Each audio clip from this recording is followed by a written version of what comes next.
In the contract, Jim, should it clearly define what type of Anderson window, what color, what type of hardware, what the grill options would be, what screens you want, etc.? Absolutely. Absolutely. Why do I have to go through that? So you don't I have to just come want see an me back Anderson later. window. Huh? So you don't have to come back and see me later when there's a problem. Okay. So that's how finite the details should be in your contract. Does that make sense? One of the main reasons people end up in litigation, I think, is because they haven't planned ahead of time and had a contract in place that would set forth in detail. And I say this to people over and over and over again. The more detail you can put into your contract and your agreement so that everybody understands the time frame, the quality that you're going to get, what you're expecting and so forth. Because there's a lot of times when you're envisioning something and you're talking to your builder or your contractor and they're envisioning something a little different, and if you don't have an agreement in place, you'll end up, what I always tell people, you should come talk to me or an attorney before, not after you have a problem. And with any contract that you have with these builders or developers and so forth, if what I tell people is, if you have a problem, what's the contract say? And if the contract doesn't give you the answer, it's not a good contract.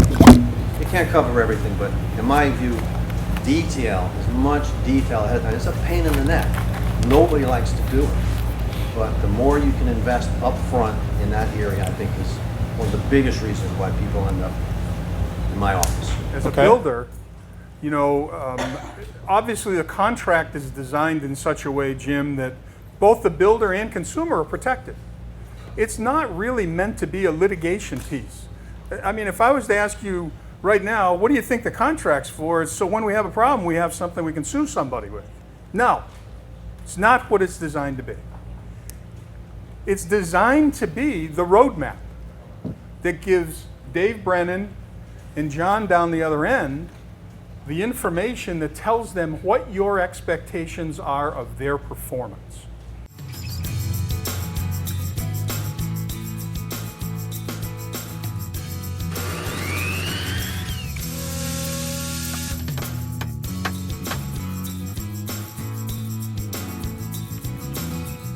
Without those zoning and without the wetlands and the various problems that piece of land may have, I don't issue the permit. I'm the last signature on that permit that's required.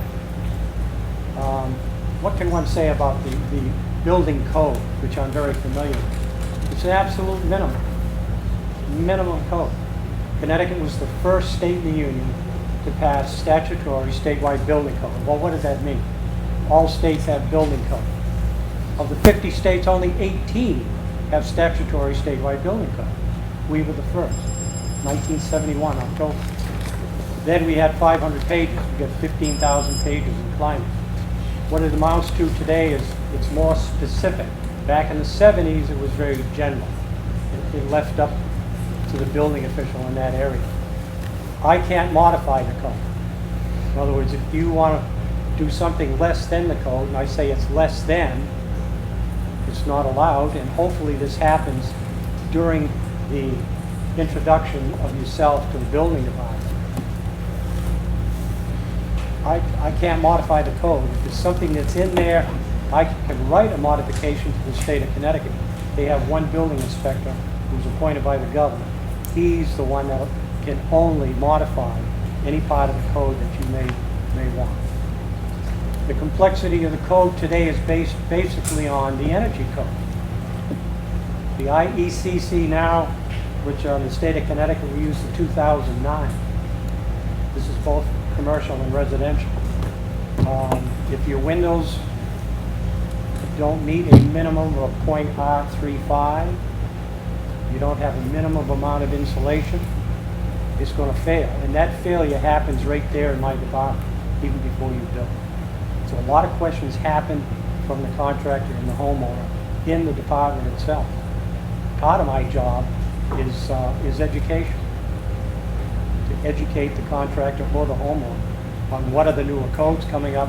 And some of the new codes now, especially the energy code, the 2012 IECC is now under federal mandate. 2015 all states have to have this minimum code. And if you want more than 15% glazing the walls in the heated area, you'll have to give your first ball. The material. You know, now, a lot of people get a little bit nervous about that. Well, the town doesn't need to know what I'm doing on my house. Yeah, they do, because there's a lady down at the other end of the table here who's going to get involved in this discussion as well, and that is, how is the credit union going to look at, thank you, Alvin, how's the credit union going to look at lending against some of these little projects if we don't pull permits and we don't do it the right way? If you wouldn't mind. Okay.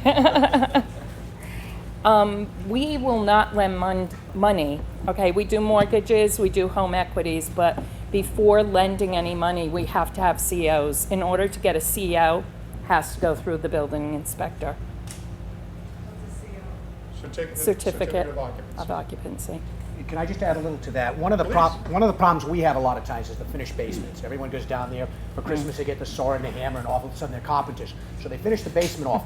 I'll go down to the town hall. In order for me to list a particular property, I have to go and get a street card. On the street card, there's no mention of it. So again, the nice part is for 6 or 7 years, they haven't been paying taxes. That looks great. However, when I put that on the market, that's when the red flag comes up. And depending on what town you're in, this makes a big difference. There are towns that will come in and say, okay, I will go inspect it, I'll give you the CO so that you're able to do it. There are other towns that say, no, rip it out, we're gonna start from scratch. So the fact you're gonna save a couple of years in taxes definitely is not worth trying to avoid that building permit. All right, does that help you? And Alvin has just one other response here. Well, part of that too is when you get a permit and I approve it, we go through all the various inspections and I issue either a certificate of approval or certificate of occupancy.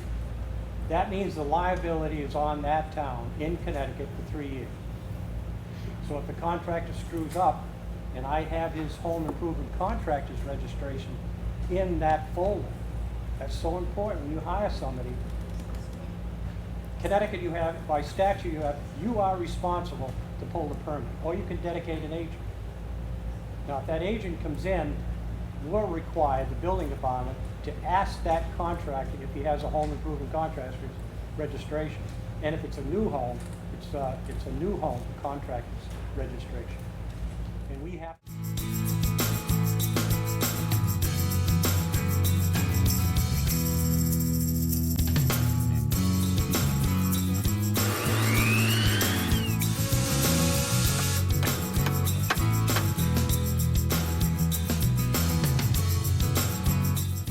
Property and what you're doing with the property, product selection becomes critically important.